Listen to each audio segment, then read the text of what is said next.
Hi friends, இன்றைக்கி என்ன video பார்க்க போகலாம். சண்டே நைட்டு மினி விலாக் தான் பார்க்க போகிறோம். வாங்க வீடியோக்குள்ளே போகலாம். ஆனால் இன்றைக்கி காலை சில்லி செஞ்சு அது ஃபஸ்ட்டே பரட்டி வச்சுட்டு அதில் சில்லி சிக்கன் மசாலா, அதுக்கப்புறம் உப்பு, அதுக்கப்புறம் மிளகா பொடி போட்டு பரட்டி வச்சாச்சு.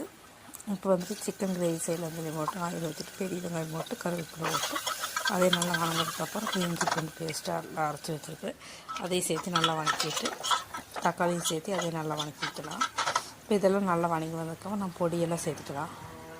உப்பு சேர்த்துக்கலாம், மஞ்சள் பொடி, மிளகாப்பொடி, மல்லிப்பொடி, கரம் மசாலா, சிக்கன் மசாலா போட்டு நல்லா வணக்கிக்கலாம்.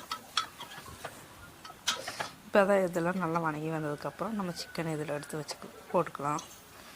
இப்போ சிக்கன் எல்லாம் சேர்த்தியாச்சு. இதுக்கு தேவையான அளவு கொஞ்சம் தண்ணி ஊற்றிக்கலாம். தண்ணி ஊற்றி மூடி போட்டு 2 விசில் வச்சு எடுத்துக்கிறேன்.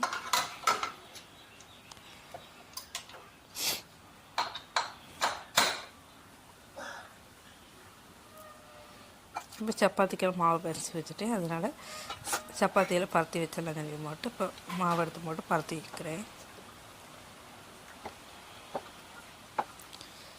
இதே மாதிரி எல்லா சப்பாத்தி பருத்தி எடுத்து வச்சுக்கலாம். அதுக்கப்புறம் காடை வறுவல் செய்யறதுக்கு வேண்டிட்டு ஸ்டவ் ஆன் பண்ணிக்கலாம். இப்போ வடைச்சட்டி அடுப்பில் வச்சுட்டு ஆயில் ஊற்றிக்கலாம். ஆயிலெல்லாம் நல்லா காஞ்சி வந்ததுக்கப்புறம் நம்ம காடை எடுத்து அதில் போட்டுக்கலாம்.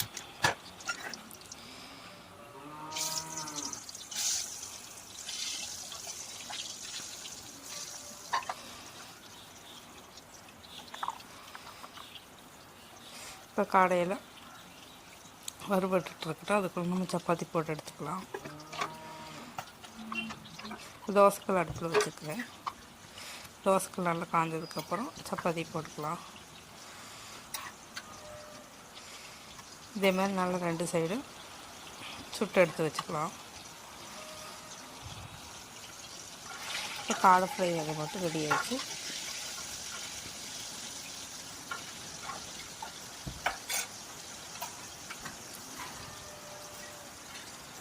சப்பாத்தி எடுத்து போட்டுக்கலாம் பாத்திரத்தில். இப்போ அதே மாதிரி இன்னொரு சப்பாத்தி எடுத்து போட்டுக்கலாம். இப்போ காடை ஃப்ரை ரெடி ஆனோன்னா இப்போ பாத்திரத்தில் எடுத்து போட்டுக்கலாம். மீதி இருக்கிற காடையெல்லாம் போட்டு இதே மாதிரி ஃப்ரை பண்ணி எடுத்து வச்சுக்கலாம். இப்போ எல்லாம் ரெடி ஆகிடுச்சு. இன்றைக்கி காடை ஃப்ரை, அதுக்கப்புறம் சப்பாத்தி, சிக்கன் கிரேவி வச்சு இன்றைக்கி நைட்டு சாப்பிட்டாச்சு. இந்த வீடியோ பிடிச்சா லைக் பண்ணுங்கள். அடுத்த வீடியோவில் பார்க்கலாம். பாய்.